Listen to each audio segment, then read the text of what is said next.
সিপিএমের হামলা হয়েছে, সিপিএম ওরা বলছে অ্যাকচুয়ালি তাদের নিজের সদলীয় লোকেই হামলা করেছে। এটা তাদের সারা রাজ্যে এখন চলছে, কারণ সিপিএম এখন দেউলিয়া পার্টি, তাদের কোনো জনভিত্তি নেই। তাদেরকে মানুষ প্রত্যাখ্যান করেছেন।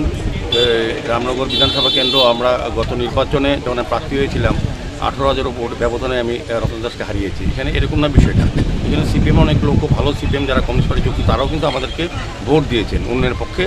আমাদের ডক্টর মানিক সাহার যে সরকার কাজ করছেন, মোদী সরকার যে কাজ করছেন, তাদের উপর ভরসা রেখে মানুষ ভোট দান করেছেন। কাজে এখানে তারা বিভ্রান্ত করার চেষ্টা করছে, তাদের দলীয় কুন্দল প্রকাশ্য এসে যাওয়াতে তারা ভারতীয় জনতা পার্টির উপর তারা দোষারোপ করছে। আলটিমেটলি তাদের ইনার ফাইট, যারা ওদেরকে আক্রমণ করে যায় না কারা, আমার ঠিক জানা নেই, আমি শুনেছি করেছেন এবং তারা জানেন, রতন দাস এবং শুভাশিস গাঙ্গুলি তারা জানেন ওদের উপর কারা আক্রমণ করেছে। ওদের সিপিএমের লোক করেছে, যারা সিপিএম করতো।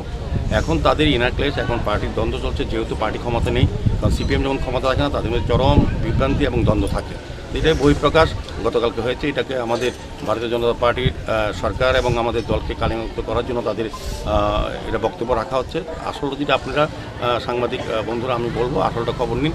তাদের ইনার ফাইট এবং তাদের নিজেদের মধ্যে দ্বন্দ্ব চলছে, এটার বহিঃপ্রকাশ কালকে জয়পুরে জায়গা করে।